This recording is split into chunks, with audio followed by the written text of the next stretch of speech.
प्रिय छात्रों नमस्कार। आप सभी का ओम ए टू जेड क्लासेस में स्वागत है। आज हम कक्षा 10 गणित प्रश्नावली 1.1 का प्रश्न संख्या 5 हल करेंगे। इसके पहले वाले वीडियो में प्रश्न संख्या 1, 2, 3, 4 हल किया जा चुका है। तो आज प्रश्न संख्या 5 हल करेंगे, जो इस तरह है। जांच कीजिए कि क्या किसी प्राकृत संख्या n के लिए संख्या 6 की पावर n अंक 0 पर समाप्त हो सकती है। तो यहाँ पर हमें जो संख्या दी है, इसकी हमें जांच करना है कि क्या यह संख्या 0 पर समाप्त होती है। तो आइए प्रश्न हल करते हैं। यहाँ पर हम रफ कार्य करते हैं थोड़ा 1 मिनट के लिए, आप समझें। ये जो संख्या दी है,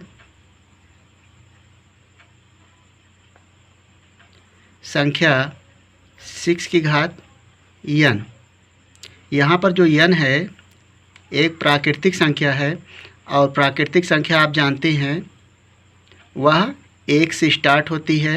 1, 2, 3 इस तरह से अनंत तक, यानी अपरिभाषित तक सभी संख्याएं क्या होती हैं, प्राकृतिक होती हैं। तो यहाँ पर हम जांच कर लें, यानी 6 की पावर 1 के लिए हो जाएगा 6, यानी 6 का 1 में गुणा करेंगे, 6 का 9 6। अगर 6 की पावर 2 है तो ये हो जाएगा 6 गुणे 6 बराबर 36। और अगर 6 की पावर 3 करें तो हो जाएगा 6 गुणे 6 गुणे 6, 6 गुणे 6 36, और 36 को 6 से गुणा करेंगे तो हो जाएगा 216। तो इस तरह से हम घातों को बढ़ाते जाएंगे। तो यहाँ पर हमें एक निष्कर्ष निकलता है कि जो संख्या 6 है वह 6 पर समाप्त होती है, यानी हम घात बढ़ाते हैं फिर भी यह संख्या 6 पर ही समाप्त होती है। तो प्रश्न में कहा गया है कि क्या ये संख्याएं 0 पर समाप्त होती हैं, तो इसमें ये संख्याएं 0 पर समाप्त नहीं होती। आइए कुछ उदाहरण ऐसा लेते हैं जो संख्या 0 पर समाप्त होती है। तो यहाँ पर एक संख्या हम लेते हैं, मान लीजिए 10 है, ये संख्या 10 है। तो यहाँ पर 10 जो छोटी संख्या है, 20, 30 इस तरह से ये संख्याएं 0 पर समाप्त होती हैं। तो इनका अभाज्य गुणनखंड करें तो हो जाएगा 10 का 2 गुणे 5, और 20 का हो जाएगा 2 गुणे 2, यानी 2 दूना 4 पंचे 20, और 30 का हो जाएगा 2 तिहाई 6 पंचे 30। और एक उदाहरण है 40 का, तो हो जाएगा 2 गुणे 2, 2 दूना 4 पंचे 20, दूना 40।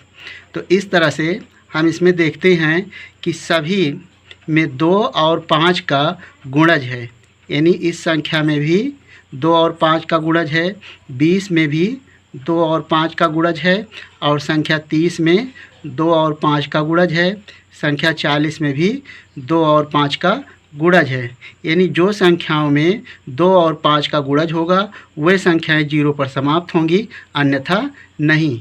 तो आइए प्रश्न हल करते हैं। अब ये दी गई संख्या लिखेंगे, संख्या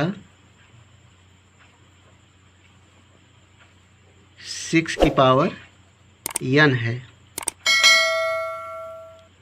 जहाँ n एक प्राकृत है।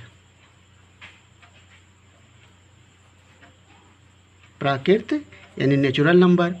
तब 6 की घात n का यदि हम अभाज्य गुणनखंड करें 3 की पावर n, यहाँ पर हम देखते हैं कि 2 तो इसका गुणज है, लेकिन 3 जो है नहीं है, क्योंकि यदि 3 है तो यह 0 अंक पर समाप्त नहीं होगा, अर्थात इसके गुणज में एक अंक 5 होना आवश्यक है, जो कि इसमें नहीं है। तो यहाँ पर लिखेंगे, अतः दी गई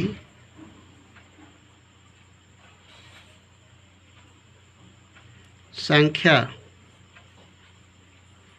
2 गुणे 5 की पावर n के रूप का नहीं है। यानी यह संख्या यदि 2 गुणे 5 के रूप का होता तब यह 0 अंक पर समाप्त होता। चूँकि यह 2 गुणे 5 के रूप का नहीं है इसलिए यह 0 अंक पर समाप्त नहीं होगी। तो लिखेंगे इसलिए संख्या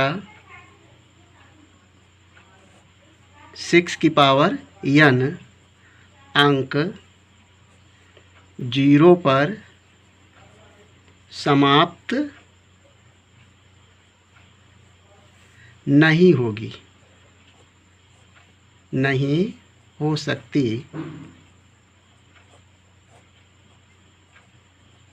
यानी जांच करने पर यह पाया गया कि यह संख्या 0 पर समाप्त नहीं होगी, या नहीं ही इसका आंसर है। तो इस तरह से यह बहुत ही आसानी से इसे हल कर लिया गया। यदि आपको वीडियो पसंद आया हो तो वीडियो को लाइक कर लें और चैनल को सब्सक्राइब करके इस वीडियो को अपने दोस्तों के साथ शेयर कर लें। वीडियो देखने के लिए धन्यवाद।